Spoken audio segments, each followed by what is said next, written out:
everybody. Good morning. Welcome, welcome, welcome. I'm Craig Studnicki. I am the CEO of ISG, and I'm here today to present a preview of the Miami Report 2022. We didn't have a chance to do this last year or the year before because of this thing called social distancing, but it's so nice to see everybody again with masks off. I assume all of you are taking excellent care of yourselves, and more than that, just being together again. Let me explain it. For those of you who don't know that much about either me or the Miami Report, let me just give you a 1-minute overview. I started this back in 2009. Not just me, I had a lot of help, people inside my company. Hello, Mark.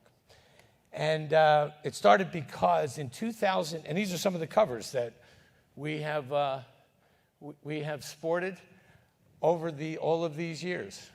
But this is how it started. It started because of this article from CNN in 2009 as a result of what happened in 2008.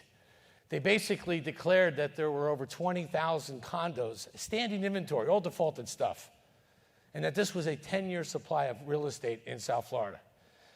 My associates, colleagues, partners, and I sat in our offices in Aventura. We said to ourselves, uh-oh, Houston, we have a problem. The easiest way to sell, as all of us know, is to create a sense of urgency. And we certainly haven't had a hard time creating a sense of urgency in the last 18 months. But I can assure you, in 2009, it was close to impossible. And with an article like this, what are we going to do? But then we literally just sat around and we said to ourselves, this isn't true. There is no way there's that much inventory. We live here. We didn't call it fake news. We just said they got it wrong. And we went out and we counted neighborhood by neighborhood, building by building. And we found out that, in fact, they did get it wrong.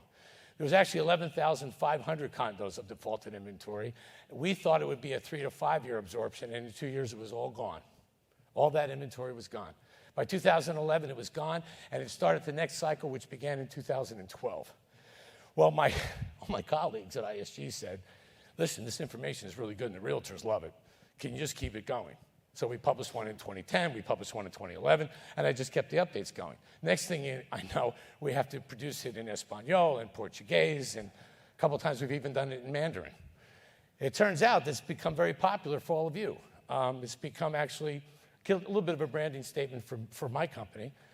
And as I tell everybody who will listen, I know we all sell Miami somewhat differently. We all sell with tremendous enthusiasm. But if we sell it from the same baseline of information, we will undoubtedly look so much more professional as a group. So what have we done? We've endeavored at ISG to separate perception from reality, fact from fiction, and to give you what we believe to be the real facts attached to Miami. And yes, I'm originally from New Jersey, but I've lived here for 30 years. This is my city now. And I don't like it, nor do any of you, when the press, particularly from out of state, takes shots at our town. So I've done the best I can, with a lot of help from ISG, to be great ambassadors of this city and not just talk about inventory and prices, but also other things that are going on in this amazing dynamic city that we call Miami. I have always appreciated, always, any individual that has the same attitude about Miami, because we're not just selling real estate, we're selling our city. If you sell the city, the real estate comes along for the ride. And I must say that I've seen a lot of really good ones, really great ambassadors. But I've never, ever seen anybody like our current mayor. When we were all in lockdown some 2 years ago, this is February of 2022, it was February of 2020 when I think the very first case of COVID-19 was discovered in Seattle, Washington.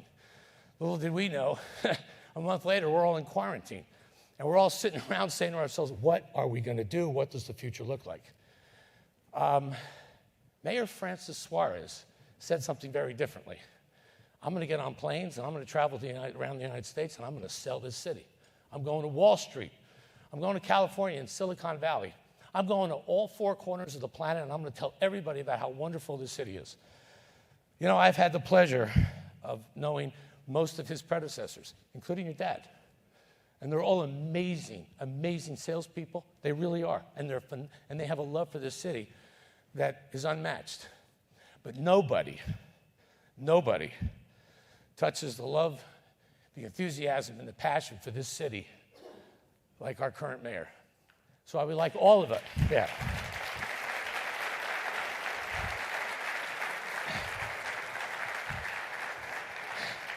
You all beat me to the punch. I wanted you to give a warm reception to Mayor Francis Suarez.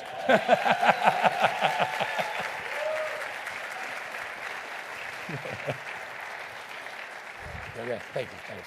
Thank you. Thank you, Craig. I think I was having a good hair day there. I'm going to try to get a little more volume on this. Can you guys hear me back there? Oh, there's a lot of phones up there. I'm going to try to not steal your thunder for your Miami report, okay? I'll leave a little flesh on the bone for you. This Miami moment, which I've said is really more than a moment, it's really a movement. Someone recently, a very famous pollster, told me that it was the Miami miracle. And I think part of the reason, or part of where my passion comes from, and part of the reason why I can sell Miami so well, as you said, Craig, and I'm very blessed to be joined by Joe DeGrossa here as well, is because I was born and raised here. I'm the first mayor of Miami in the 125-year history of this city that was born in the city. And that's a very interesting phenomenon for a variety of reasons. The first is that for the balance of the 125 years, the person who ran the city wasn't born here. And I think that's a wonderful statement about our city. Many of you who live in our city were not born in our city. That's something that we should be proud of. We are an embracing city. We have people from Colombia, Venezuela, Argentina, now from Chile. There we go. Brazil. And not only that, Europe. I'll get to Mexico. I'm going around the world, okay? This other country, New York City. California. Mexico. Puerto Rico. Okay. So, Turkey. There we go. I was just at a project, a Turkish developers project just a couple of weeks ago. How many? Israel. That's a wonderful. The Middle East. That's right. Very good. Okay, guys, we could do this for a long time. India. Okay. Russia. Oh, how could I forget Russia? My sister's name is Olga. Okay. So it's amazing, this Miami miracle. What is it about? As Craig said, and Joe and I talk about this all the time, this Miami miracle is about creating the most interesting, exciting, and dynamic city on the planet. That's what it's about. It's the city that I love. And, you know, as Craig said, this phenomenon of having, you know, the sky falling in 2009 and realizing how many units were in default, we have almost the exact opposite problem at this very moment. At this very moment, we don't have this unprecedented levels of supply. We have these unprecedented levels of demand, right? And that unprecedented levels of demand are pushing prices up. We know that. Many of you have benefited from that, of course. And that's something that is exciting. But with that excitement, we also have challenges. And one of the challenges that we're seeing, and I'm looking at a lot of data, of course, is rising rental prices. As a city, we are focused on that issue because we want to make sure that Miami is not just inviting. Miami is not just a tech hub.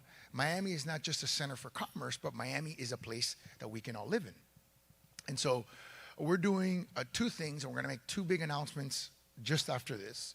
One of them is an affordable housing project that we're building in our city, a mid-rise. And we've built, in my career, hundreds of millions of dollars of affordable housing, thousands of units of affordable housing in our community. And what has been the consequence of that?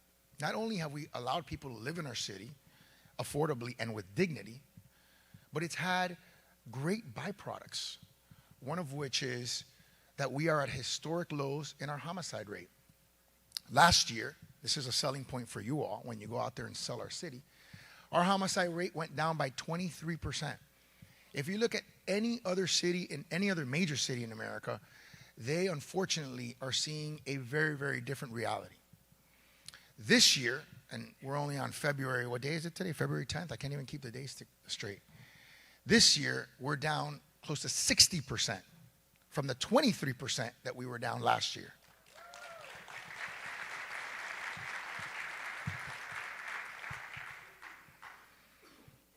We've focused on what the world is, but we've also focused on what the world will look like. And I think when you think about how to sell a city, when you think about how to sell a building, right, in many cases, you're projecting out, right? You're in a sales center. You don't have the building oftentimes or the actual space. You are selling a dream, a concept, a vision, a future. And it's no different in Miami. And what is the vision? What is the future that we're selling? We're selling a vision, obviously, where we have safety, which is important. And many of you who come from a lot of the countries that we articulated understand how critically important safety is. You felt it. The other part of our formula is, I know this is gonna upset all of you, right? Is we've kept taxes as low as humanly possible. That was a joke, by the way. We have the second lowest tax rate since the 1960s. We don't have a state income tax like other states across the country. We have the second lowest tax rate, which is our property tax rate. And what has happened since we lowered taxes? This is going to shock you again. Our budget has actually doubled in size. So we have far more resources. And what do we do with those resources? We invest them strategically. And what have we invested them in? Well, one of the things we've invested them in is homelessness. So while many cities across America, many cities across the world have been ravished by homelessness, we're at the lowest level of homelessness since 2013. And we just put out a plan last month to be the first urban city in America, major urban city in America, to have zero homeless. That's our plan.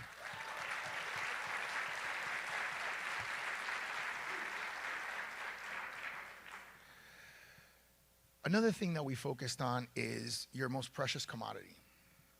I hope all of you know what that is. I'm 44 years old, and I can tell you I've learned in 44 years that my most precious commodity is not how much Bitcoin I have. How much do you have? I'll disclose that in June.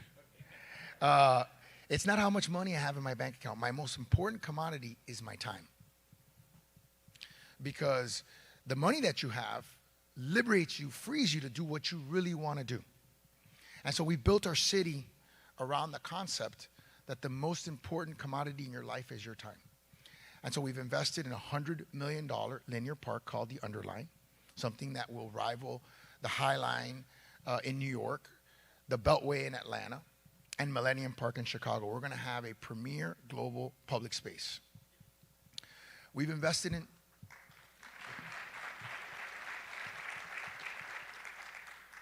in sports. We hope to have a brand new, privately financed soccer stadium in the city of Miami very soon.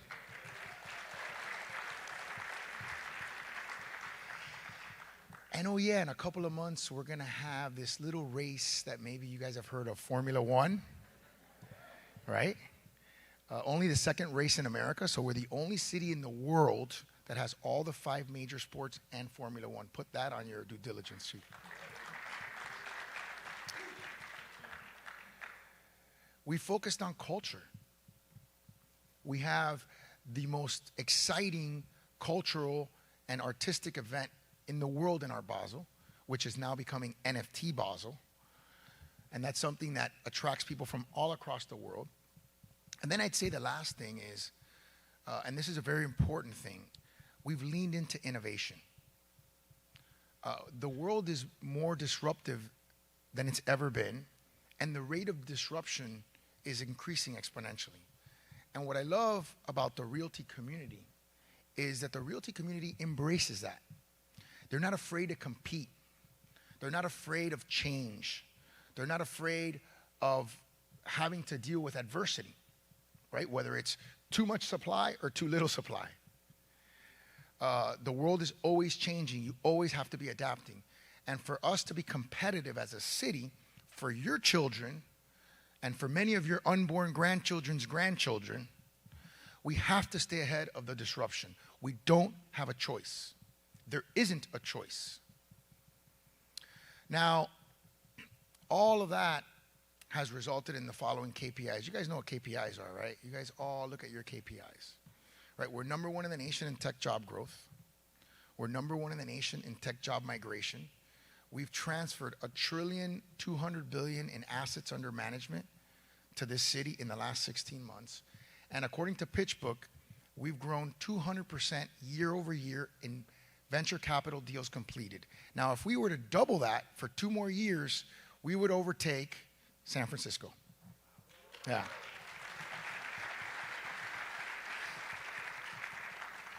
So it's no wonder to me that Milken Conference was here just a few days ago. It's no wonder to me that JP Morgan's Global Conference is here. It's no wonder to me that Blackstone Tech and Steve Schwartzman are here, or that want to redefine that narrative, that don't want to imagine Miami the way I see it and the way we see it, that want to focus on the negative. But there also are issues. There are issues, and I want to be fair about it, and I want to be transparent about it. The fact that rental rates are going up is an issue we have to tackle together as a community. There is a proper role of government to intervene and to help in that. There are issues with, of course, resiliency, and we're spending hundreds of millions of dollars through the Miami Forever plan in making sure that our city is going to be here and that your investments are safe for generations into the future. And of course, as we develop, there are transportation pressures and traffic pressures that we're focusing on the best technology, whether it's urban air mobility, whether it's boring tunnels from Elon Musk, to make sure that you can get around the city effectively and efficiently and inexpensively. But the private sector does a very good job of innovating around a lot of these problems. And we have 30,000 units in the pipeline, so that demand pressure hopefully will ease. We have the ability to grow, and this is something you should know and you should tell all your clients. We have the ability to grow 10x. 10x in our development envelope. That is the difference between what's built and what can be built in our zoning code. In New York, that's not the case. In San Francisco, that's not the case. So we want to be relatively inexpensive in comparison to those markets, and we want to be inexpensive for our own residents, but we also want to empower them. We have the highest wage growth in the nation for top 15 metros, the highest wage growth. And that's something that I'm very proud of. And so I have to tell you that being born here has been the most exciting privilege of my life. Hearing people like Craig describe my predecessors, who I all admire, and their vision for our city, and knowing that I stood on their shoulders to get to this moment. And then being elevated to being president of the U.S. Conference of Mayors, so I'm president of all the mayors in the United States, which is, thank you.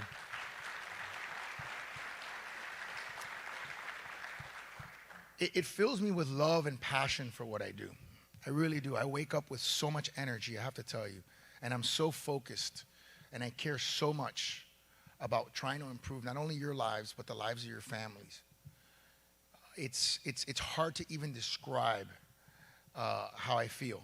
And it's really, really hard for me to totally convey how powerful this moment is. I was talking to Joe a little bit about it right before I came up. Every time I think things are slowing down, they accelerate. And, you know, when I think that this life that I'm living is like overly fantastical, it becomes more fantastical. It's just like unbelievable. When Alex Rodriguez is asking me, well, if I'm going to go work out tomorrow morning, I mean, it's like, I sent him my workout, and I think he got a little intimidated. You know, I'm living almost in a parallel universe. And I really feel blessed to do what I do, and I'm really grateful for you because I could not do what I do without you. You guys go out to all corners of the world and you market our city. You do it with passion, with intelligence, with enthusiasm, with integrity, and you do it with authenticity, and it shows. And so the reason why we're doing so well is in part because of me, but it's also in great part because of you, because you are my mouthpiece. You are my megaphone. You take all the things that I say and that I do, and you accentuate them, and you multiply them out. So I really just came here to tell you thank you. I came here to tell you thank you for believing in me. Thank you.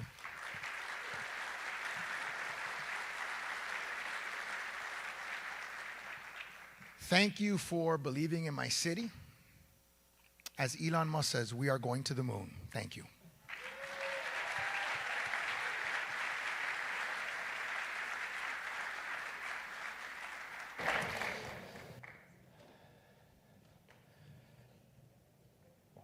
That is one tough act to follow. You know, for those of you who may not know, Mayor Francis Suarez was elected for a second term, but this is his final term. So, Mayor, on behalf of all of my real estate colleagues in this room, please take care of yourself, okay?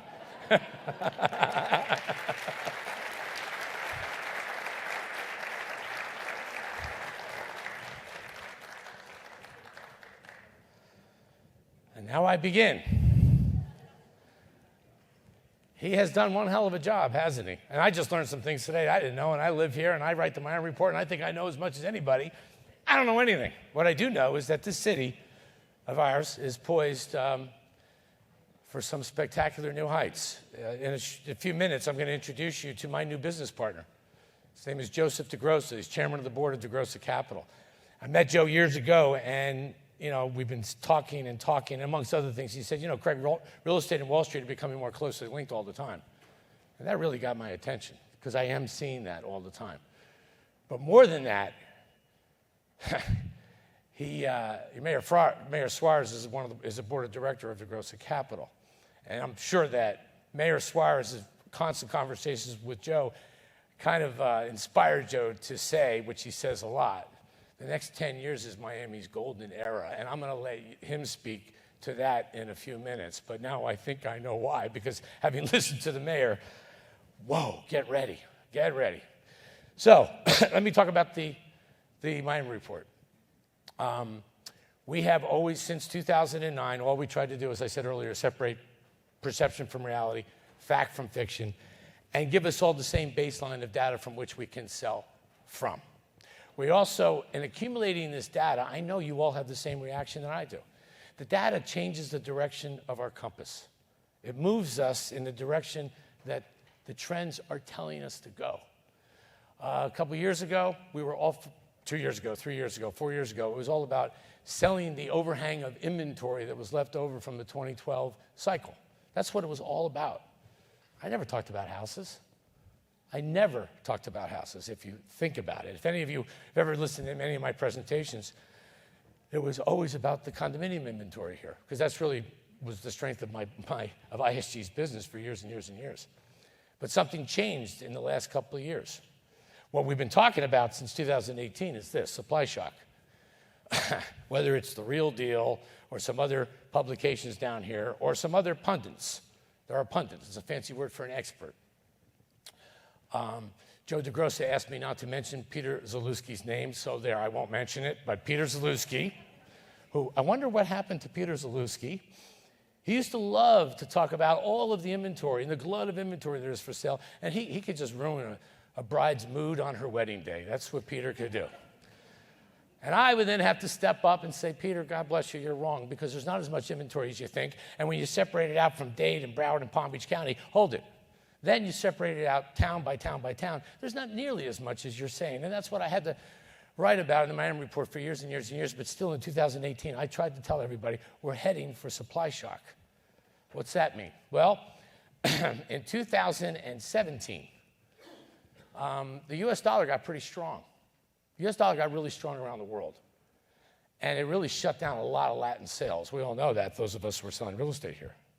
Furthermore, there was this overhang of real estate left over from 2012, and developers were discounting, offering big bonus commissions. I'm CEO of RelatedISG, my partners at Related. They were offering 8% commissions, 9% commissions, big commissions. Let's just blow this inventory out. That was the state of affairs then.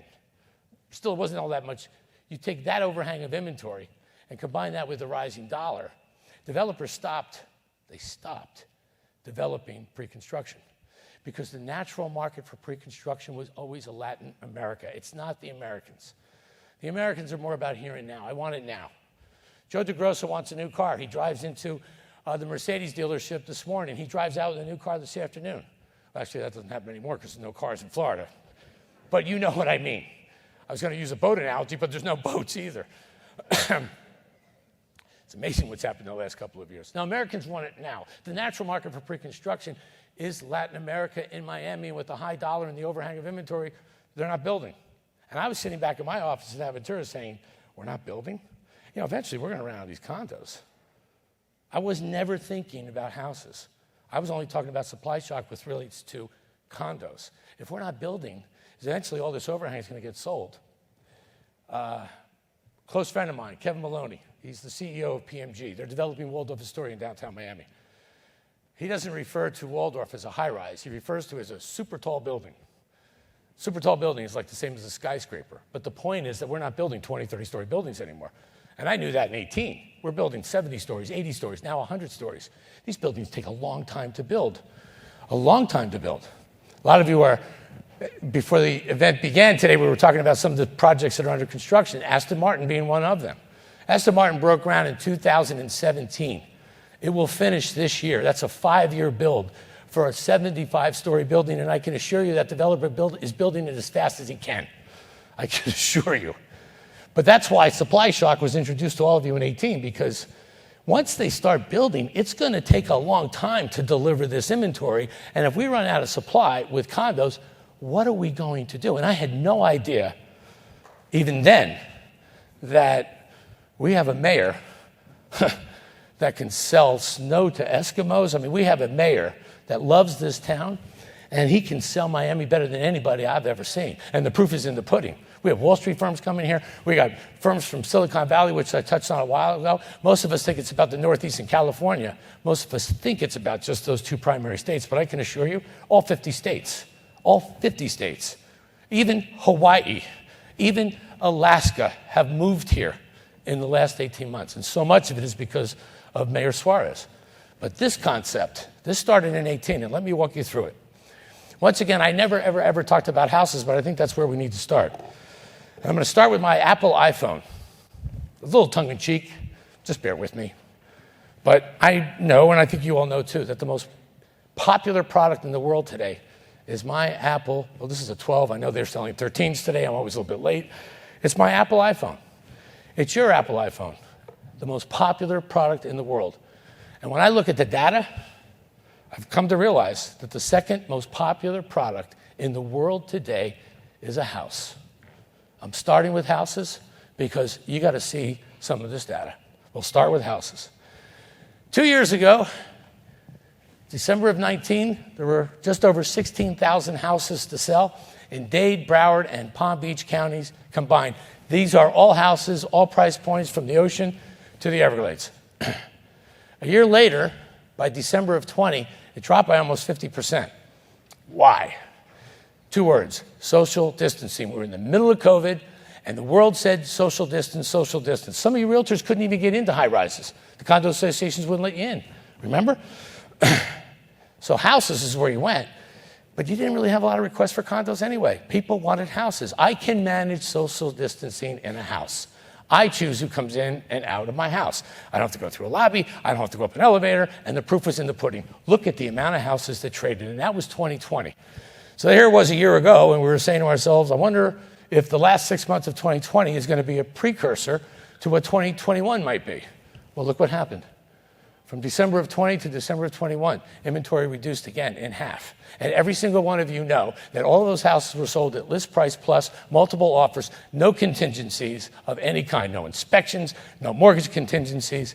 Who did they sell to? Everybody. I was interviewed earlier by Bloomberg News. He said, who buys the houses? Everybody.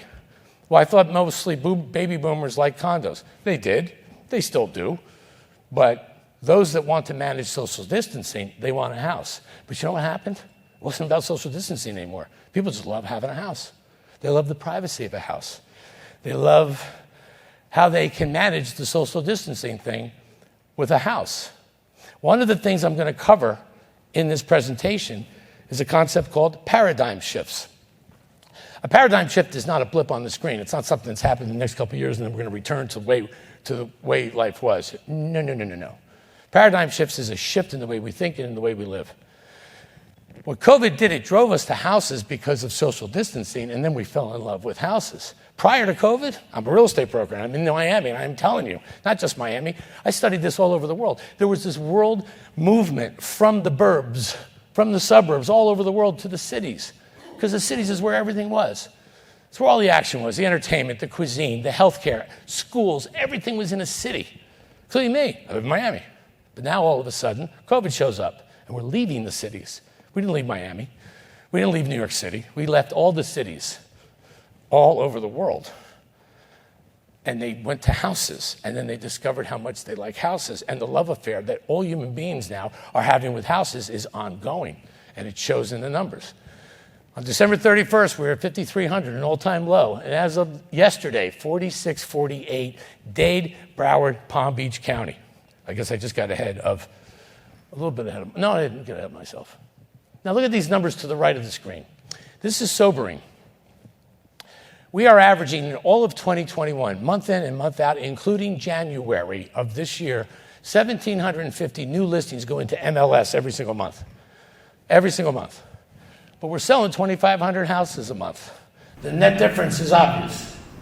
You take that minus 750 and divide it into 4,600. I'm here to tell you that by this number, we're not going to have any houses to sell. We're not going to have any houses to sell. So, and I'm noticing that also now with condo sales and how this is influencing. Remember, what the Miami report does, it summarizes a lot of data. And in the summary, the compass, your compass will change direction. It's changed my direction in lots of ways, which we'll get into. What we've noticed is how this is affecting condos. But before I get there, you know, the old Keynesian economics idea, right? Supply and demand. When there's a lot of demand, not much supply, prices go up. The average price of the average house in South Florida literally doubled in the last 3 years. Doubled. By the way, you're probably wondering, I wonder how it's done throughout the United States. Throughout the United States, it's increased by 40% in the last 3 years. Hell, if we had a crystal ball 3 years ago, we would have bought all the houses we could anywhere in the United States, and it would have been the best investment we ever could have made. But who saw COVID coming? Who saw this paradigm shift coming? Who even understands the depth and breadth of this paradigm shift? We applied the same math to the condos as we did to the houses. So we're adding 1,600 new condos in MLS every month. We're selling 2,700 a month here in South Florida, Dade, Broward, Palm Beach, for a net of minus 1,100. So based on that math, you have 8 months of condo supply, and then you're done, based on that math. But you're not done. You're not done. There'll still be some inventory left over, and I'll tell you why. Condo pricing. Here's some excellent news for all of you. Remember, your compass direction is going to change a little bit. Condo prices have stayed flat. Look at this, from 18, 19, 20. I'm saying supply shock. I'm saying we're going to run out of condos pretty soon. We haven't run out of them yet, and the prices have behaved nicely. Condo prices have stayed totally flat for the last 3 years. So selling, I've never seen the difference between a house and a condo like I do now. The gap has never been as big as it is today. But that says value, that says screaming deal. If you can find a condo in a beautiful building, especially if it's close to the water, sell them the condo. They're going to love you forever because of the pricing differences in the value proposition. Well, that held true until last month. In the month of January, and I'm sure this started in November, December, but the results showed up in January. The average price of the average condo popped 10%. Dade, Broward, Palm Beach combined. Here we go, supply and demand all over again. But there's something behind that number I want you to see. This chart. This is very, very telling. I run RelatedISG. We have 400 agents, 6 offices, and they taught me this. They taught me this. Almost 2/3 of the demand for condos are big units. Let me tell you what this means. Family from California comes here. Family from New York comes here. Family from Turkey comes here, or Russia. I want a house and I want it on the water. Well, we don't have houses on the water. We might have a few pocket listings. I've never seen so many ads for pocket listings as I have lately, and I understand why, because they're not in MLS. But these folks are coming here with a lot of resources, and they want to be on the water, and they prefer a house for all the reasons we just discussed. It's the second most popular product in the world today, by the numbers. All right, I can't get the house. You're not going to negotiate me off the water. Oh, no. Oh, no. Nice try. Sell me a condo, which I'm kind of referring to as the vertical house. I'll go there. Get me a 3-bedroom, a 4-bedroom, or a 5-bedroom condo. Folks, prior to 2012, do you know how many 4-, 5-bedroom condos were built in Miami? Pretty much zero. They didn't have, developers didn't go there because there are a lot of houses you could move into. If you needed a 4 or 5-bedroom, you went to a house. You didn't go to a condo. But now they want the bigger condo. And why do they want the bigger condo? If it's a 4-bedroom condo, Miguel Poyastro, the 4th bedroom is your office. If it's a 3-bedroom condo, Rodrigo, your 3rd bedroom, it's your office. If you squeeze me into a 2-bedroom, my lady, the 2nd bedroom is going to be a guest room and an office combined. Nobody wants the 1-bedrooms. By the numbers, nobody wants those. So here's where you could direct your compass in the short run. Because when we look at the inventory in MLS by unit mix, 15% of this inventory are 3 bedrooms or 4 bedrooms. So the smallest amount of inventory, Jerry Kaufman, that you own a 3-bedroom and a den with a magnificent view from Sunny Isles Beach looking straight to this beautiful downtown Miami. Yes. And I gave you an appraisal of your apartment. And you thought I was a little bit aggressive. But now you know why. You own an apartment that is the most popular, the most requested unit type in all of South Florida right now, and the smallest amount of inventory for sale. So maybe you don't sell your apartment for $1,500 a foot now. In 3 months, quite possible. But then again, you're not, because you've got no place to go. Nor do you want to leave Sunny Isles Beach. I don't blame you. I live there myself. In terms of changing the compass, I would sell people 3 or 4 bedroom condos where I can find them as quickly as you can. My friend and competitor, Alicia Cervera, she's selling a project called Aston Martin. It's under construction. I just talked to you about it. It's going to be finished by the end of the year. She still has some inventory left for sale. Most of it is on high floors. Most of them are 4 bedrooms and 5 bedrooms, and they're exactly what people want. Alicia finds herself today in the catbird seat. The only thing Alicia needs to do is encourage that developer to finish the building as quickly as possible, because the sooner that construction is finished, the more she will be sold out. And when those units come on the resale market, I bet you a bottle of wine right now, most of the units at Aston Martin that go into MLS are 1 bedrooms. The bigger units, no. People are going to hold on to those guys. Interesting, huh? Buying preferences have changed. All of this brought about by a paradigm shift, brought to you by COVID. It's one of them. One of them. Working remotely, which we will touch on, is a big deal. People like it, companies are accepting it, and that's in part why they're going for the bigger units. They want the house. They can't get the house, so they'll go for the vertical house, a big apartment and a condo. When those are finished, they'll go to the 2 bedrooms. By this summer, 8 months from now, you're not going to be sold out of condos. You'll have 1 bedrooms to sell for those that are willing to buy them. Mayor Suarez says there's 30,000 units in the pipeline, multifamily. He's right. Not condos for sale, and certainly not houses. Now here's another, I don't know if this is a paradigm shift, this is an economic shift that shocks me. Jerry, I was talking to you about this over lunch on Saturday. I've been in this business for 40 years, and for 40 years, the price per foot of the small units was always more than the price per foot of the big units. Well, that's pretty easy to understand. The most expensive components that go into an apartment for a condominium developer are the kitchens and the bathrooms. You put 1 kitchen in a 4-bedroom, you put the same kitchen in a 1-bedroom, obviously the cost per foot of the 1 is a lot higher than the 4. The price per foot, up until now, has always been higher on the small units instead of the big units. Here we go again. COVID changed things, particularly the love affair for houses. I want a house, I can't get a house, so I'll take the vertical house, and I will pay for it. Today, these are list prices in Dade, Broward, and Palm Beach County. The average list price of a 4-bedroom is $1,800 a foot. Look at the 1-bedrooms. Nobody wants them. They're under $1,000. They'll bargain like crazy. Try bargaining on that 4-bedroom or that 3-bedroom. A month ago, Surf Club, Four Seasons, 4-bedroom. Traded for $4,500 a foot. Traded. It's not list, it's a sale. Arte, a couple blocks to the south, or to the north, I always get a little confused. What difference does it make? $3,700 a foot. Traded. You see where the world's going? They're moving to South Florida from all over the United States, from all over the world now, which we will touch on. And they are loving the idea of remote working, and they need big space, and it shows in the numbers. Another little paradigm shift. This I find beyond fascinating. There are some 18 projects that I call traditional condos that are currently under promotion, some of which will break ground this year. 18 of them, from Coconut Grove to the South, Fort Lauderdale to the beach. I'll put that number in perspective in a minute. We gave every single one of those projects the benefit of the doubt that all of those buildings are at least 50% sold today. We gave them the benefit of the doubt. The first one that came out of the gate, if you will, 1 year ago is the Waldorf Astoria. They are now 70% pre-sold. They are going to break ground this year. There's Aria Reserve, there's Baccarat, there's the new St. Regis, which is opening on Brickell Avenue, I guess next week. There are 18 of them. And we gave every one of them, once again, I'll repeat it, the benefit of the doubt. They each sold, including St. Regis, which hasn't even opened yet. Half of their inventory is sold. And even with that, look what we discovered. Last year, 35 out of every 36 transactions was standing inventory.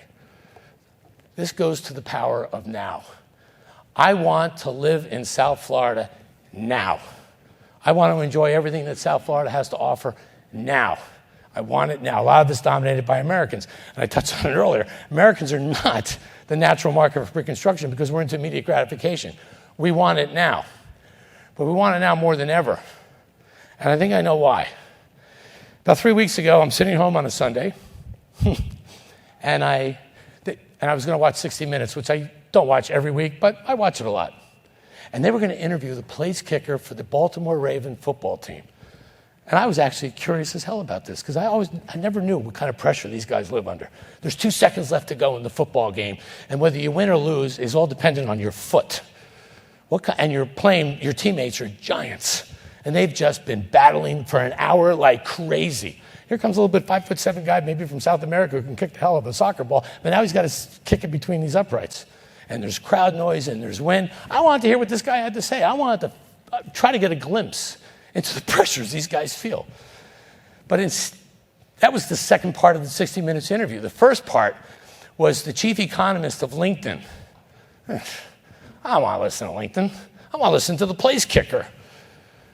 So happy I listened to the chief economist of LinkedIn. Her name is Dr. Karen Kimbrough. What do you hear what she has to say? People have been living to work for a very long time, and I think the pandemic brought that moment of reflection for everyone. What do I want to do? What makes my heart sing?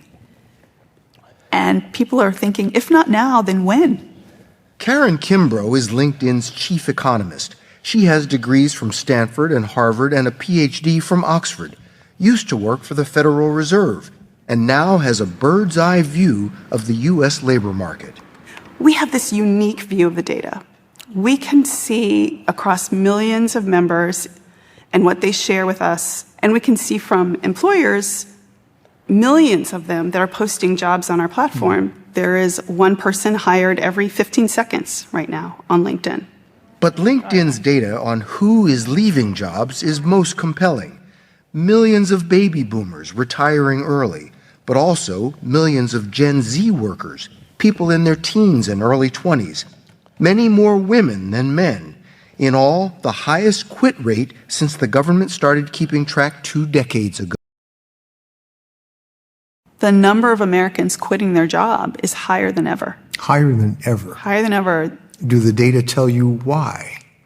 We can see what sectors people are quitting, retail sectors and hospitality sectors. It may not just be worth it for some folks. And so in some cases, people are quitting and they're not yet returning. They're taking a break. Americans are burnt out. Americans burned out. If not now, when? A time of reflection. I have DirecTV, like many of you, so I rewound this program like 5 times that Sunday night, listening to her over and over and over again. And I was already putting together the data with my team at ISG. Power of now. If not now, when? If I'm going to learn to speak fluent Espanol, if not now, when? I'm going to really try to lose 10 pounds this year. If not friggin' now, when? I'm going to spend even more time with my grandkids. I've never been to Asia. I'm going to the Olympics if not now, when? We say this to ourselves all the time. Do we really act on it? Or this is kind of a wish and a hope? And then I listen to her. Sorry, there's a prompter here. I listened to her. I listened to Dr. Karen. And then I looked at the numbers that we put together, and it's true. If not now, when? Well, they're acting. They aren't waiting anymore. I'm in my 60s now. I am one of those people they call baby boomers.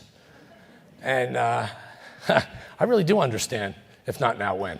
Because let's face it, most of the life is already that way. There's a lot left, but if I'm going to change, I got to do it now. And if not now, when? And what we're looking at in the resale numbers, in the transaction numbers from last year, 35 out of 36 was standing inventory. All pre-construction is going to sell. It is, in fact, selling. Not all of those projects are 50% sold. If I showed you the real data, it would have been, 40 to 1. We gave every one of those pre-construction projects the benefit of the doubt that they're all half sold, but that doesn't really matter. People want it now. They want to live in South Florida now. Is it about low interest rates? No. Interest rates are low. Mortgage rates went up, 25 to 50 basis points. Big deal. It's not stopping this freight train that's coming to South Florida. Mayor Francis Suarez gets on a plane and travels all throughout the United States in 2020 and most of 2021, and it worked. Over 70 companies have committed to coming to South Florida. 70 companies starting last year. And they're not only half of them are even here. The others are still coming. And all of you realtors out there know you've got a little bit of an issue, particularly for those young families that are coming here that have kids. I know what your problems are. First problem is the school. You got to find seats in schools. The private schools and the charter schools are sold out. I know. I run RelatedISG. I hear it every single day. And then you got to find a house because they want a house. They don't want a house because it's the second most popular product in the world, second to the iPhone. They want a house because they want to raise their children and they want the house close to the school. We have a problem. We don't have that for that particular market. The power of now, if not now, when? Americans are burned out, and that time of reflection turned out to be real, according to the chief economist of LinkedIn, only the largest employment agency in the world. Let's go to the new condos, the stuff that's under construction, because some of you might be saying, but Craig, there is inventory in the stuff that's being finished this year, right? Not really. Not really. Suarez did a hell of a job. He brought a lot of people here last year, and they bought a lot of property from us, and they're still coming, and they're continuing to buy property from us today on February the 10th. But eventually, you're not anticipating inflation, you're in an inflationary world. I'm no longer anticipating a supply shock, we're in it. This isn't very helpful, but I wanted to give you the data regardless. There are 7 projects that will be delivered this year. They represent a little over 1,000 units. There's only 130 that are unsold. As the year burns off, that will disappear. Next year, there's 5. There's 49 unsold. 49 is nothing. The following year is 2024. There's 2 projects being delivered, of which today there's 80 unsold units, 79. I'm not even bothered going to 2025 or 2026 because I really do believe what Dr. Kimbar said from LinkedIn. People are doing it now. That time of reflection caused people to bust a move now. They want it now. And those folks that are looking for real estate in a tropical environment like Miami that can't find it, they're finding other places.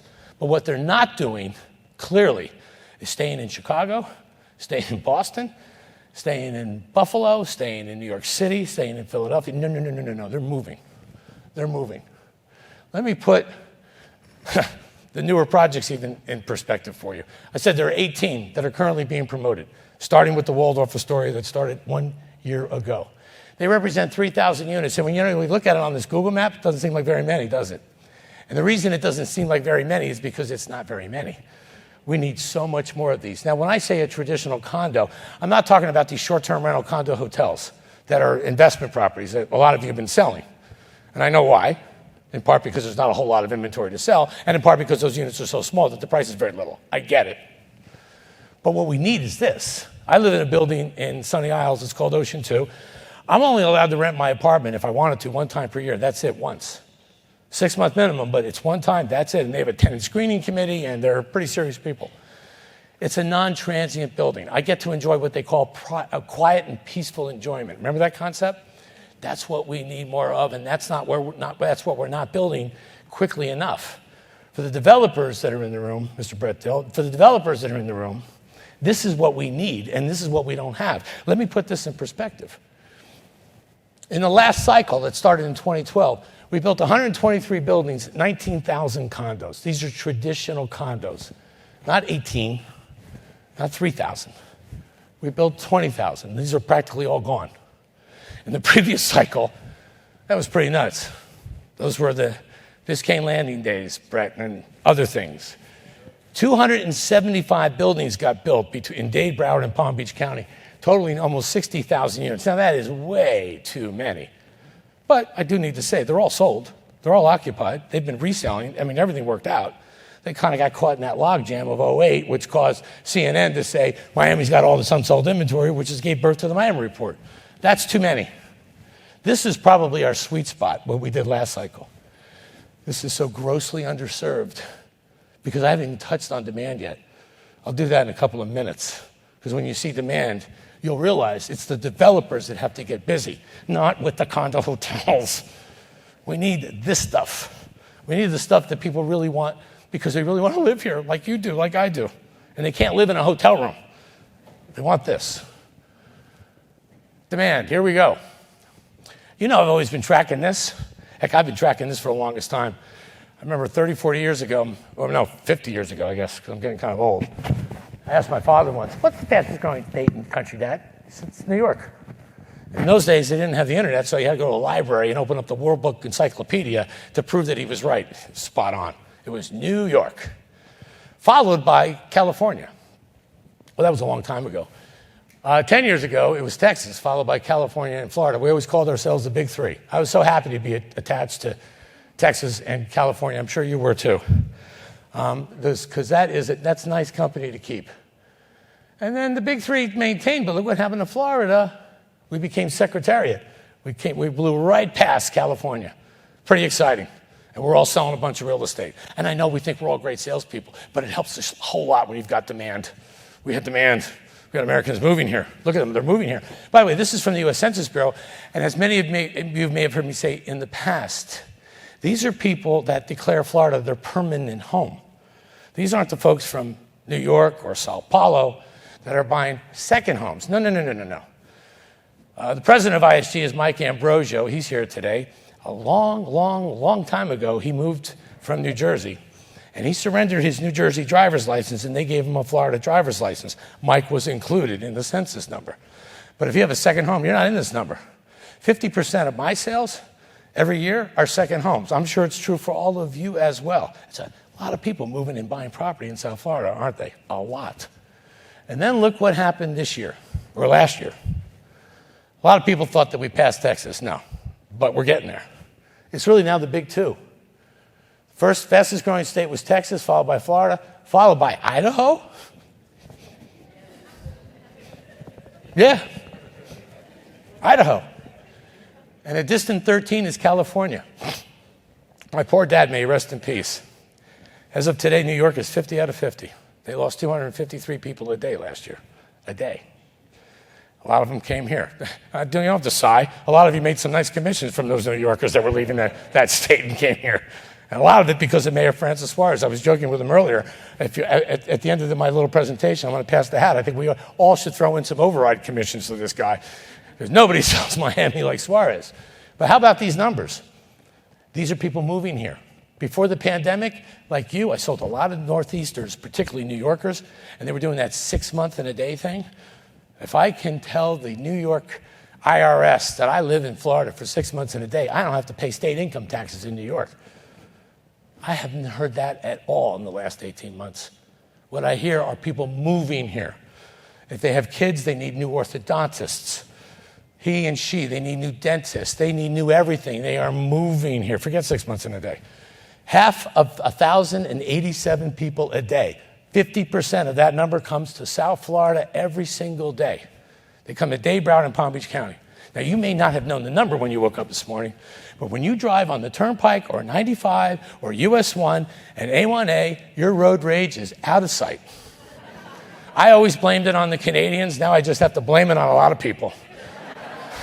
And I have this personal theory. I think everybody that owns a car in South Florida drives it on a Friday. I don't know what it is about Friday, but I can't drive to Publix in Sunny Isles in less than 45 minutes. I could walk it in 5. Know what I mean? For some reason, it happens on a Friday. These people are all moving here. 500 people a day are moving to South Florida.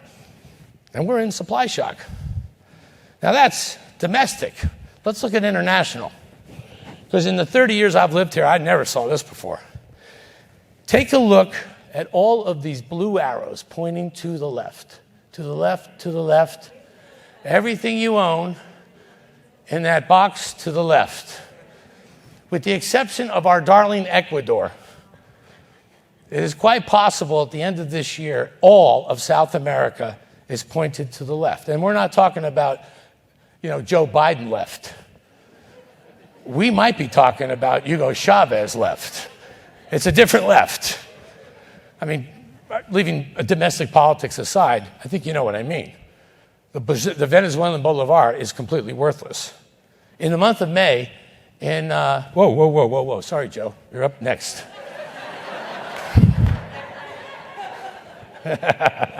My thumb, it just did it all by itself. In the month of May, Colombia has an election, and it is, all the polls are saying the same thing. Petro's going to get elected. Petro is way left. Chile and Peru last year elected leftist presidents. Fernandez and Kirchner have done a lovely, lovely job in Argentina, and I'm saying that with great sorrow for my Argentine friends. And it's likely that sometime this fall, President Lula, the former president of Brazil, who actually went to jail for corruption, will get reelected as their next president. And I can assure you, he's no Donald Trump. I can assure you, he's another guy with his arrow pointing to the left. The US dollar today is trading at a higher number than it ever has against South American currencies, and the folks that are calling you from Peru, from Chile, from Colombia, from Argentina, they don't care because they know it's going to get worse. So what you have today is this surging desire in South America to get whatever money they have, OUT. And they're calling you and they're saying, just sell me anything. Now they might be somewhat price sensitive. So those little tiny condo hotels might look attractive because the price is small. And it fulfills their agenda. I got to get my money out because as hard as it is now, it's only going to get worse. So what do we have? We have the strongest domestic demand I've ever seen in South Florida in 30 years. And now I have a combination of all these South American economies. Whoa. We've never had this kind of demand in South Florida. And we have a little bit of supply shock, to say the least. A year ago, I'm at ISG, and we're preparing the 2021 Miami report. And I'm studying some of this data. I mean, this is all kind of recent political news in South America, but I was studying some data. And I said to everybody at ISG, we got a problem. We're going to run out of houses. I'm running RelatedISG too. It's a general real estate company. We're going to run out of houses. I mean, we're going to run out of houses. Now, somebody who's moving here with their family because they're chasing Microsoft, or they're chasing a Goldman Sachs opportunity. I'm not talking about that market. I'm talking about the market of people that just want to have a house in a tropical environment as a second home. Or maybe somebody wants to buy a house that they can Airbnb and rent out, as opposed to a little hotel room, a house. Well, part of the problem with buying a house at Airbnb in South Florida is you can't find any. That's your big problem. Second problem doesn't really matter. Where the heck are we going to get houses? Now, if I may, before I introduce my partner, you guys all heard the concept of synchronicity? You've all experienced it in your lives. I promise you have. When you want something, you really, really want something, whatever the agenda may be. The funny thing about really wanting something, goal-setting specialists will tell you it's important to read your goals out loud every day. And if you actually do, you know what's going to happen? Those goals that you've set out will start to come to you. You'll start to see things on television, on Instagram, in a magazine or in a newspaper that is exactly what it is that you're chasing. It's there. It somehow appears. It's a magical thing. We all have that little computer chip in us. It's not just me. We all do. We've all experienced it too. I can see by the nods in your heads. And a year ago, when I'm studying this data, I'm saying to my colleagues who related ISG, what are we going to do for houses? We don't have any houses. Second most popular product in the world. And I get a call from my partner. Joe DeGrossa is a guy I met a few years ago. He hails from New York. I'm from New Jersey. We are, as we like to say up there, muy simpático. He says to me two things. One I already said. Wall Street and real estate are coming together. I want to get deeper into the real estate game with DeGrossa Capital. Why don't we partner up? And look, I just like the guy immensely. He's a lot smarter than me, and I like surrounding myself with people that are a bit brighter than I am. I said, yes. But a year ago, he calls and says, I just got a call from the biggest single-family home developer in Costa Rica. Yeah, Costa Rica. And she wants, the CEO of this company is a woman, 71-year-old lady from France, and I adore her. Tough. She wants me to provide mortgages, hundreds of millions of dollars of mortgages. Okay. I don't know anything about these houses. I don't know anything about her. And I'm being told that a lot of Americans are moving to Costa Rica, and I don't know anything about this. Would you mind getting on a plane and go check it out? Sure. Costa Rica? It's a lovely place to go for 2 or 3 days. I've been there a few times. So I got on a plane and went to Costa Rica, and I met this woman. What this woman is selling in houses just kind of really, I'm telling you, forgive the cliche, but it blew my mind.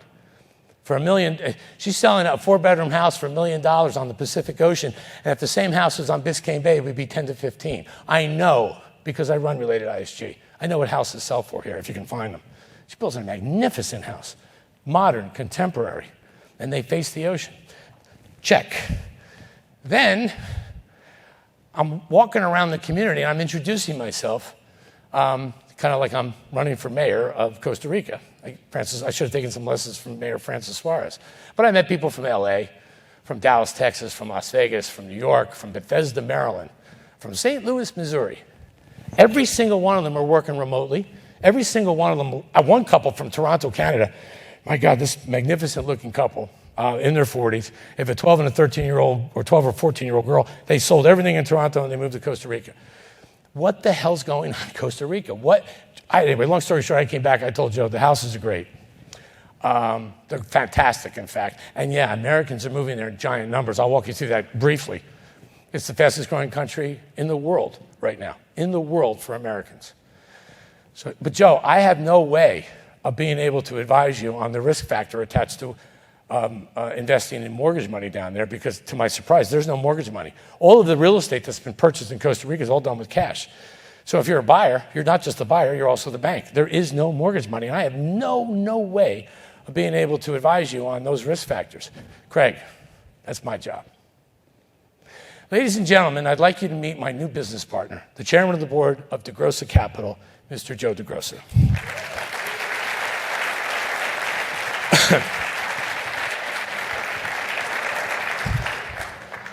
Thanks, Greg. You're welcome, Joe. There's Appreciate Morning, everyone. My background is in statistics, although I run a private equity firm. So I love numbers and I love statistics. And one of the things that I enjoyed about partnering with Craig is there's plenty of statistics to go around. So I was talking to a friend of mine this morning who hit me with a couple of interesting statistics. I said, well, how do you think it's going to go today? And he said, you're going to be one of the top 4 speakers today. I said, 4? There's only 3 speakers today. And he said, well, you figure it out. I said, okay. He said, you can be the best speaker in terms of brevity, so I promise you today that I will win the award for best speaker for brevity. But I want to hit you with a few things. I do love statistics, and we'll talk a bit about statistics. You all got a tremendous overview. I don't know about you, but I want to run out and buy a 3, 4, 5-bedroom condo in South Florida now. Clearly, the numbers are on the side of 3, 4, and 5-bedroom condos. But I want to put things in sort of historical perspective because, as Craig said, I'm getting into the real estate business. I regret the fact that I didn't get into it 25 years ago. We just started getting into it a few years ago. I launched a REIT, which now has about $900 million under management. I'm the co-founder of the REIT and former co-chairman. I just stepped down to get more involved with Craig and more involved with Miami real estate and more involved with Costa Rican real estate. But I want to put a few things in perspective. When I was, 14 years old, I lived in Yonkers, New York, and I went to high school in Manhattan, which was a big deal. And what was interesting, and I distinctly remember this was pre-cell phones. You had to use a payphone. And the cost of a 3-minute call from Manhattan to Yonkers was, in today's dollars, $3. $3 for a call from Manhattan to Yonkers, 16 miles away. Today, that call is obviously free. Not only is that call free, but I did a WhatsApp call with a friend of mine in Bangkok, and that call was free, halfway around the world. Fast forward to 1992, I was at Paine Webber, and we were invited to look at this exciting new technology, which was video conferencing. And so I left my office, had to travel 6 blocks to a studio. And I don't remember the name of the company, but they were proud of the fact that they were installing 100 studios around the country. So instead of having to go on road shows around the world, you can instead go into a studio. And the folks you wanted to present to would need to go into a studio in another city. And the cost of that 1-hour video call back then was $500, roughly $1,500 in today's dollars. The cost of that today is not only free, but we can all do it on our phone. I wound up moving to New Jersey with my family after living in Manhattan, and I commuted 1 hour and 20 minutes from Montclair, New Jersey to Midtown Manhattan, 1 hour and 20 minutes each way. It was 11.5 miles. It was the most brutal commute you can imagine. And I did that, why? Because everyone was doing it. And I finally saw the light. It was, next year will be 25 years I've been down here. Moved down to Miami and never looked back. I used to say I'm a recovering New Yorker. I have absolutely no desire to ever go back there. New York, and I still have family there, Manhattan is a dead city as far as I'm concerned. The quality of life is horrible. People working out of office towers, not going to happen anymore. People want to work remotely. And in our business, not just here in Miami, but with our portfolio companies, our average worker is working from home 3 days a week, going into the office twice a week. And that's not going to change. And so for all those reasons, and some more which I'm about to mention, South Florida is clearly the place to be. Miami's the place to be. What I want to touch on is the finance side of it. The finance side is very interesting. First, let's break it down into 2 components. Taxes. Mayor Suarez touched on that earlier. Taxes are going up. I believe are going to go up on the federal level. They're ridiculously high in states like California, states like New York. We're a state tax-free state. This is a wonderful place to be, and I think the numbers are only going to improve in terms of the folks coming here because the cost of living in other parts of the country, it's just insane. This is the place to be. Inflation, one of the reasons, and Craig knows this, we've talked about this, one of the reasons why I wanted to get into the real estate business is I believe inflation, and have believed inflation is going to be a big problem. We've been in a low interest rate environment for a long time. Today, literally, as I was driving here, a note flashed on my iPhone, and it said that inflation for the month of January was 7.5% year over year. What does that mean? It means we all start to have to look for inflation hedges, and there's no better inflation hedge in my view than real estate. And that bodes well not only for Miami, it bodes well for the rest of the country, it bodes well for the world in terms of real estate as an investment. When I think about quality of life and safety, clearly Miami's a great place to be, but as Craig mentioned, we have to look at other parts of the world. We want to grow our business. We are hiring people at ISG, which is very exciting, but we have to look for our opportunities outside of Florida. And so I did, in fact, ask Greg to take a look at Costa Rica. From a very tactical, granular level, we had an opportunity to look at a project. We had done our homework. in terms of the macro factors of Costa Rica. I'll just touch on them very briefly, from both a quality of life point of view as well as a safety point of view. From a quality of life point of view, turns out Costa Rica is ranked number 1 in the Western Hemisphere, 5th in the world in terms of quality of life. I think number 1 is Japan, 2 is Taiwan, 3 is Austria, and 4 happens to be Spain. Costa Rica is number 5 in the world, number 1 in the Western Hemisphere. Just want to put that in perspective. Canada is ranked 12th. The United States is ranked 35th. So it's a very interesting statistic. In terms of safety, Costa Rica ranks number 1 in Central America and the Caribbean.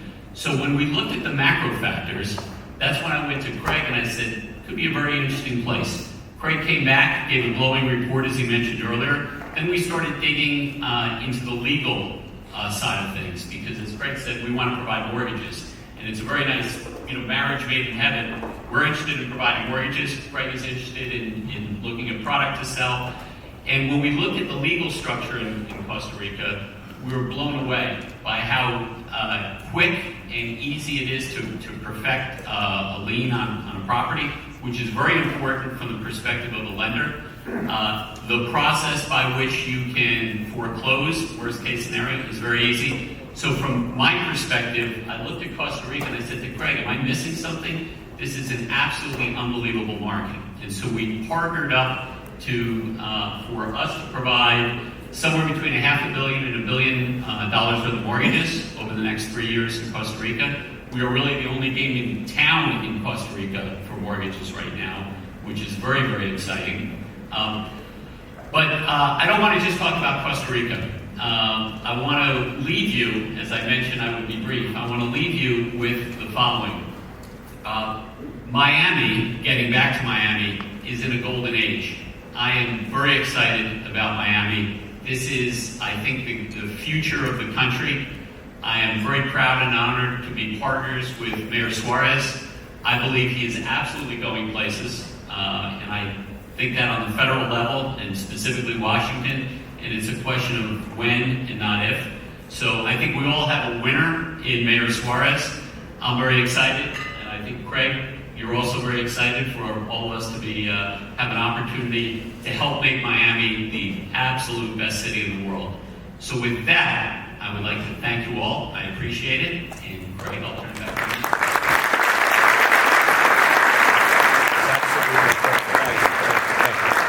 Thank you, Joe. Thank you very much, Joe.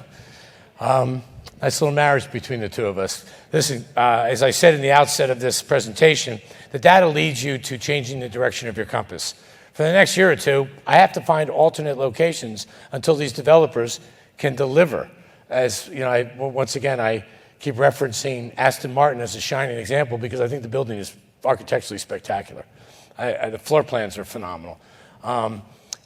They broke ground in 2017, and they're going to deliver at the end of this year. It's a 5-year building. It's a masterpiece of a building, but all of these high-rises take that long. So what are we going to do between now and then in a supply shock environment in Miami? You just heard my partner, Joe DeGrossa, say, our love and affection, like all of yours, remains here. I'm not leaving Miami.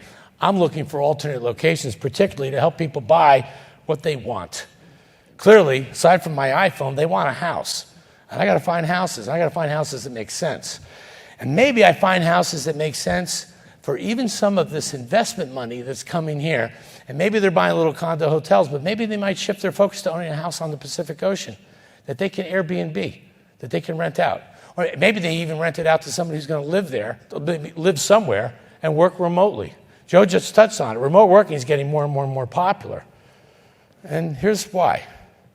I'm going to get the migration patterns in Costa Rica for Americans. I touched on it earlier. It's the fastest growing country in the world. And I think, remember Dr. Kim? Americans have really taken a liking to remote work. They're 2.5 times as likely to apply to a job that's remote versus a job that's not remote. How's that different from pre-pandemic? So pre-pandemic, I think 1 in every 67 jobs was a remote job. And now? And now it's 1 in 7. 1 in 7. 1 in 7 jobs is remote now. That's a huge shift. Huge rise in, and I think what it is that companies have realized that if they want to attract candidates, they kind of need to meet them where they are now. Oh, long gone are those days when stuffy employers used to look at their employees and say, "Are you lucky you work here?" COVID changed that too. COVID made everybody fall in love with houses. COVID made everybody fall in love with here and now, that time of reflection, if not now, when. And COVID made people say, you know what, if I can work remotely, I'm going to, and my employers are going to go along with it, and they are. I've actually found that some very talented people do better work remotely. Every employer in the world is feeling this. This isn't just a US thing. This is happening all over the world. So, I was explaining to Mr. Jerry Kaufman or even Brett Dill and Miley Aguilar, the senior VP of Swire, you got to build bigger condos because the fourth bedroom is the office, the third bedroom is the office. Dr. Karen knows a lot more about this than I do. LinkedIn is the largest employment agency in the world. She's the chief economist. Harvard, Stanford, and Oxford. She's done the math. I trust her math. She has a beautiful way of presenting it. Remote working. So, it's showing up in the numbers even in Costa Rica. These numbers are understated by a factor of 3. And by the way, I got about 5 minutes left, and then we wrap up today's presentation. From 20 to 2021, look at the growth of Costa Rica. There's 121,000 Americans, according to their tax returns, that say they live there permanently. And when I say this is understated by a factor of 3, having spent, 7, 8 weeks last year in Costa Rica, what I've learned is that that's 3 times as much real estate is owned by Americans, 3 times as much. By the end of 2022, this year, at a 32% population increase, 160,000 Americans will live there permanently, but that means you'll have close to 450 to 500,000 properties owned by Americans. You know, we all refer to Puerto Rico as the 51st state. It's a territory of the United States, but we affectionately refer to our lovely Puerto Rican friends as the members of the U.S., and we refer to you as our 51st state. This population continues to grow like this. This is the 52nd state. And if the population continues to grow the way it is, by the year 2026, over 300,000 Americans will live in Costa Rica. Multiply that times 3, there's 1 million Americans that own property in Costa Rica. Welcome to the 52nd state. Who's buying in Costa Rica from the U.S.? Everywhere, except Idaho. Everywhere, including Florida. We have people from Miami buying in Costa Rica. Second homes, but they're buying in Costa Rica. The people that I mentioned earlier, they're all working remotely. They work remotely and they pay 0 taxes on their U.S. income to the government of Costa Rica. And because Costa Rica is as Americanized as Miami, DirecTV, high-speed internet, high-speed Wi-Fi, high-speed everything. You've got this Pura Vida experience all over Costa Rica, but you've got a cost of living that is generally very reasonable. Costa Rica last year, here's some of the changes they made to make it even easier for Americans to move there. The minimum capital investment for a residency was dropped from $200,000 to $150,000. This is what I love. The tax-free import on cars. I drive a Range Rover. I'm told it's worth around $100,000. Prior to last year, I bring that car to Costa Rica. I have to write a check to the government of Costa Rica for $52,000, 52% of the appraised value of my car. Today, it's 0. And in fact, bring 3 cars. I have a container because I'm moving there or I'm buying a second home and I got a bunch of stuff. And I value the stuff, a couple $100,000, and I insure it. Prior to last year, I had to pay 52% to the government of Costa Rica to bring my stuff. Today, it's 0. They are rolling out the red carpet. Americans are moving there, and they're just making it easier and easier. And last but not least, their houses, guys. The second most popular product in the world we have now. It's not just for ISG, it's for all of us. And it's on the ocean, and they're spectacular. And I can Airbnb the hell out of these things. I'll touch on that in the next slide. There you go. Money earned abroad is not taxed by Costa Rica. Now they have the digital nomad. Remote working. Here we go again. Remote working is that other paradigm shift brought to us by COVID. It's real. It's here to stay. This is just some quick pictures of how close we are. San Jose is the capital of the country. We fly into I'm going there Monday morning. Fly into San Jose. I take a little commuter plane. It takes 20 minutes to wind up in Ojo Chao, which is where our houses are. Here's a better perspective. When I tell you the houses are staring at the ocean, this gives you an idea of exactly what I'm talking about. This developer has 2,200 acres. I'm a golfer. That's 22 golf courses spread out over a bunch of mountains. The first phase of Bentana is already sold out. Phase 2 is 35%, and I can assure you that 90% of our buyers are from America. The 10% that's left, combination of Europe and Canada. Canadians love this place. Cost of ownership. If you're looking at this from an investment perspective, and I've got 2 slides and then I'm finished. The overhead, your monthly fixed overhead matters when you study condo fees, when you study real estate taxes. In Miami, any $500,000 home, if it's a condo hotel, there's no $500,000 houses anymore, if you find anything that's $500,000, your annual tax is around $9,000 a year. In Costa Rica, $1,250 a year. Your taxes. By the way, you may not realize this, but about 60 cents of every one of your federal tax dollars in the U.S. goes to the Pentagon. We have a lot of firepower in the U.S. We have a strong defense. Costa Rica is protected by the United States by treaty. They don't have an Air Force. They don't have a Navy. They don't have the Marines because they got us. And I think that has a lot to do with why the cost of ownership in Costa Rica is so small. By the way, when they say that the cost of living in Costa Rica is very reasonable, it is when it comes to real estate. I've been down there a bunch. My sales team from ISG, they have expensive dining tastes. And so when I take them out to restaurants in Costa Rica, it's no different than being on Brickell Avenue, I can assure you. You better bring your American Express card. But when it comes to real estate, that's where the bargain is. Look at the $1 million home in Costa Rica. Your taxes are $2,500 a year. In Miami, it's $18,000. Yeah, there's a homeowners association fee. It's like $1,200 a year. A year. That's where you see the huge benefit in the reduced cost of living. And if you're looking at this from an investment perspective, your monthly overhead is really, really low. In fact, we've done the math. Whether you use Airbnb or Vrbo, renting this thing just 65% of the year, we can easily throw off a 7% return. And the reason we're projecting 65% is I am sure that any one of your clients that considers buying one of these houses will use it because they're beautiful. And by the way, in 1 year, you're in service. It takes a year to build a house. We're not building the Aston Martin that took 5 years. We're not building any of these 75 or 100-story buildings that takes years and years and years to finish. No, in 1 year, these folks are putting these homes in rental service or they're using it themselves. And I suspect it'll be a combination of the two. So these are the takeaways of today's presentation. And then I have one more little surprise. It's a small one. Supply shock, we're in it. It's like inflation, as Joe DeGrossa touched on. You're in it. It's being met with interest rate increases.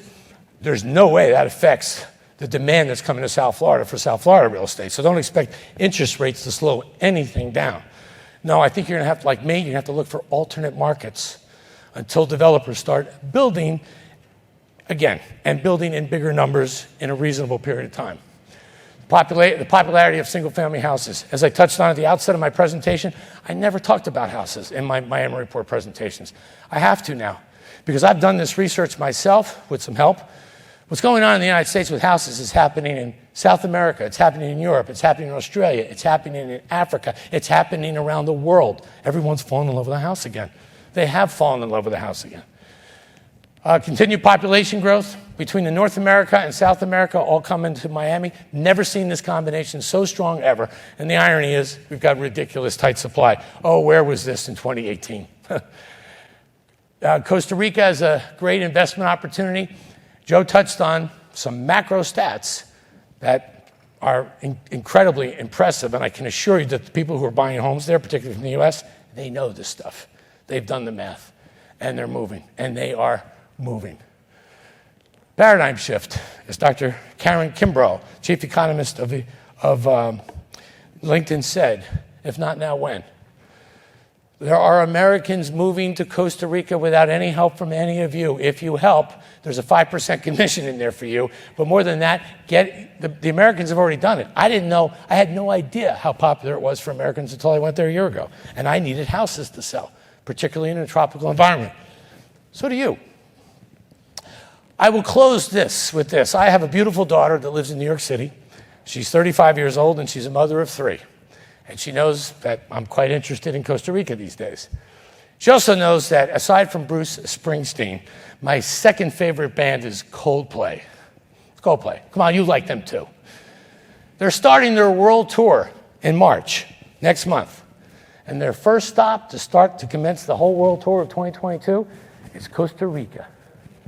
So if you're looking for me in the month of March, I'll be selling houses and I'll be drinking beer at a Coldplay concert in San Jose, if you're looking for me.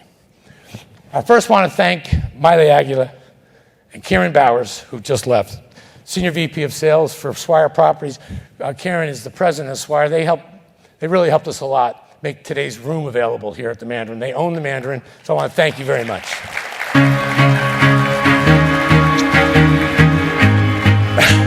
I want to thank my partner, Joe DeGrossa, and all of the folks from DeGrossa Capital.